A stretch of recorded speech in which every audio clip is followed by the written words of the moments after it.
আসসালামু আলাইকুম। আশা করি সবাই অনেক বেশি ভালো আছেন। আমার বিশ্বাস আপনারা ওয়ার্ডপ্রেসের ১ম এবং ২য় পর্ব দেখে নিয়েছেন।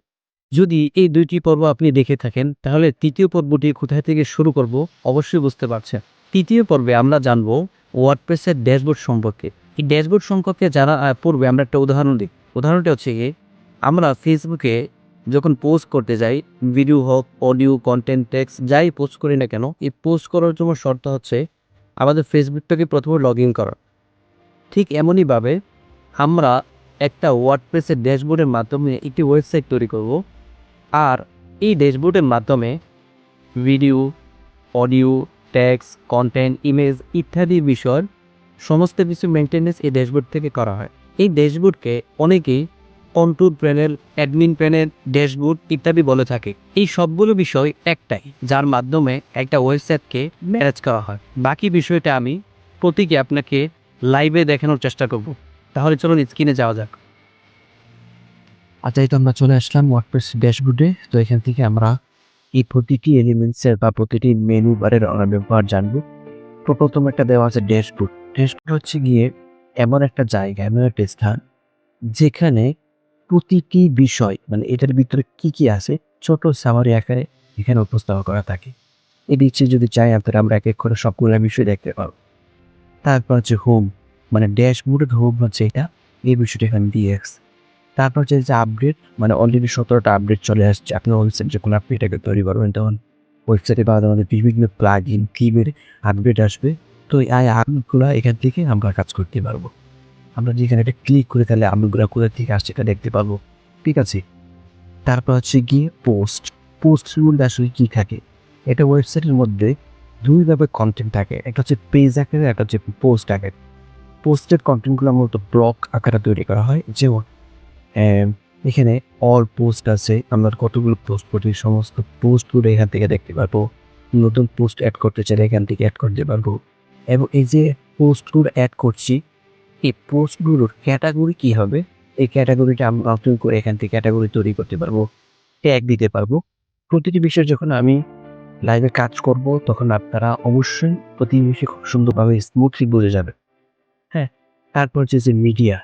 মিডিয়া হচ্ছে কি একটা ওয়েবসাইটের মধ্যে ইমেজ থাকে, ভিডিও থাকে, টেক্সট, কনটেন্ট ইত্যাদি অনেকগুলো বিষয় থাকে।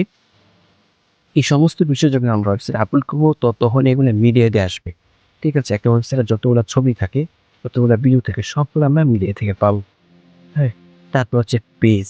আমরা যখনই কোনো ওয়েবসাইটে যখন যাওয়া হয় বা কোনো ওয়েবসাইটে আমরা দেখি, তো ১ম এ যে বিষয়টা থাকে একটা পুরো একটা মেনু থাকে যেখানে হোম, অ্যাবাউট, কনট্যাক্টস এই পেজগুলো দেখা থাকে।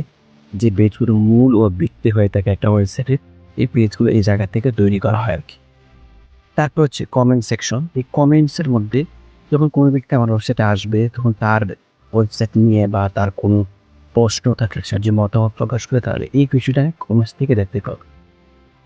একটা ওয়ার্ডপ্রেসের ড্যাশবোর্ডের সবথেকে গুরুত্বপূর্ণ যে ২ টা অংশ, সেই ২ টা অংশের মধ্যে একটা হচ্ছে কি অ্যাপিয়ারেন্স। অ্যাপিয়ারেন্স থেকে একটা ওয়েবসাইটের স্ট্রাকচার দেখতে কেমন হবে, তারপর হচ্ছে ওয়েবসাইট কি ক্যাটাগরি থাকবে। মানে পুরোটা ওয়েবসাইটে যতগুলো লেআউট থাকবে এই সমস্ত বিষয়টা এই থিম থেকে করা হয়। হ্যাঁ? থিম যদি আমরা আছি থিম এডিটর, অর্থাৎ থিমটাকে এডিট করার জন্য এই এডিটর প্যানেলটাকে ব্যবহার করা হয়। হ্যাঁ? তারপর হচ্ছে প্লাগইন। প্লাগইনটা হচ্ছে আরো খুব গুরুত্বপূর্ণ একটা বিষয়। প্লাগইন অর্থ এক্সটেনশন। ওয়ার্ডপ্রেসের এক্সটেনশন এটাকে বলা হয়। ও এক্সটেনশনের কারণ হচ্ছে যখন আমরা এক্সট্রা ফিচার এড করতে চাই, এক্সট্রা নতুন কিছু এড করতে চাই, ওই মুহূর্তে আমাদেরকে মোবাইলে আমরা VPN ব্যবহার করি। যারা পিসি কম্পিউটার ইউজ করি আমরা এক্সটেনশন ব্যবহার করি।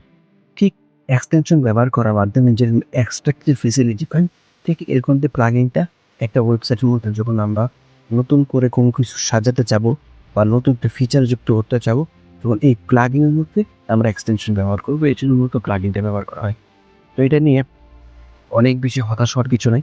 আমি সামনের ভিডিওগুলোতে প্রতিটি লিঙ্কস থেকে একটি করে ভিডিও থাকবে আমার।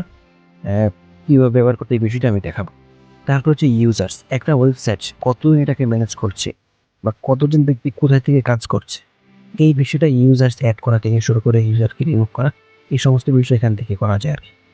তারপর টুলস, এই ওয়েবসাইটে বিভিন্ন যে ইম্পোর্ট, এক্সপোর্ট, সাইট হেলথ এই বিষয়গুলোর উপরে হ্যাঁ, একটা টুলস যদি প্রয়োজন হয় আমরা এখান থেকে নিতে পারবো। সেটিং অর্থাৎ হচ্ছে এই পুরোটা ওয়েবসাইটের নিয়ন্ত্রণটা আসলে কেমন হবে এই বিষয়টার উপর ভিত্তি করে এই সেটিংটা তৈরি হয়। যেমন জেনারেল সেটিং আর জেনারেল সেটিং গেলে এই ওয়েবসাইট ইউআরএলটা এখানে যেমন ইউআরএল আছে এখানে একটা কি আছে https://3.4panttheon.io/wp-admin আছে। এটাকে কিভাবে কাস্টমাইজ করা যায় এখান থেকে এই সমস্ত বিষয়টা করা যাবে, হ্যাঁ? পারমালিক আছে, প্রাইভেসি পলিসি আছে, রেটিং আছে, ডেসক্রিপশন আছে, মিডিয়া আছে, হ্যাঁ? এই প্রতিটি বিষয় আমরা সামনে যখন কাজ করব তখন আমরা ব্যবহার করে দেখাবো।